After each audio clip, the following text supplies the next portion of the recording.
আর না এ দেশ আবার টিকে কেমনে? এত দুর্নীতি করে কোন দেশ আবার টিকে কেমনে? এত ডাকাতি করে দেশ আবার টিকে কেমনে? বলেন বাস্তব না বাস্তব? এত ডাকাতি করে একটা দেশ আবার টিকে কেমনে? কি এখন কাঁচামরিচ 700 টাকা খাইতেছেন, সিম 200 টাকা খাচ্ছেন, এত দাম বাড়লো কেন? কারণ টাকা তো সব নিয়ে গেছে আগে। বাস্তব না বাস্তব? বিদ্যুতের জন্য আজকে যারা আছে তাদেরকে দায়ী করার কোনো সুযোগ নাই। এই দামের জন্য আজকে যারা আছে তাদেরকে দায়ী করার কোনো সুযোগ নাই। এই রাস্তাঘাটের জন্য আজকে যারা আছে তাদেরকে দায়ী করার সুযোগ নাই। সব দায়িত্ব তাদের যারা ডাকাতি করেছে। সব দায়িত্ব কাদের বলেন?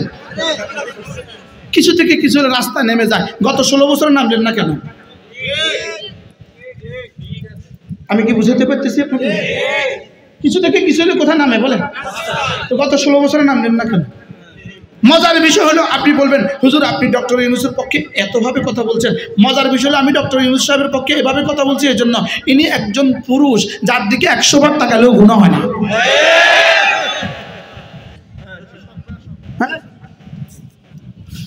কি বলছি বলেন?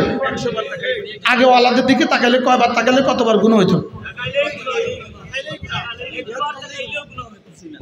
নিয়ত করলেই গুনাহ,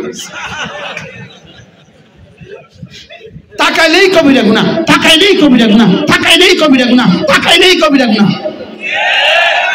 পোস্টারের দিকে তাকাইলে, ছবির দিকে তাকাইলে, ছায়ার দিকে তাকাইলে, টেলিভিশনের দিকে তাকাইলে, মোবাইলের দিকে তাকাইলে, আর বর্তমানে যারা আছে বর্তমানে যিনি আছেন তার দিকে তাকাইলে আমি কি কইছি নি সওয়াব হইব?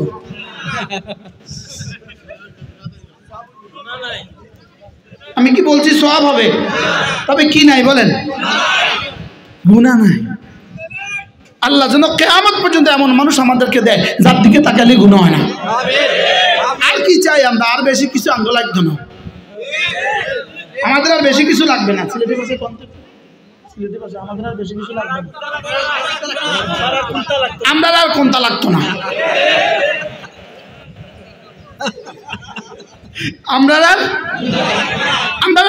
আমরা কি দিয়ে যে ভাষায় দিবেন এটা আমরা ভালো করে বুঝি। বাস্তব না বাস্তব? অতএব আমরা আর কোনটা লাগতো না, যেন পুরুষ থাকে কিয়ামত পর্যন্ত, যেন কমপক্ষে তাকালে গুনাহ না হয়। আল্লাহ আমাদেরকে বুঝ দান করেন।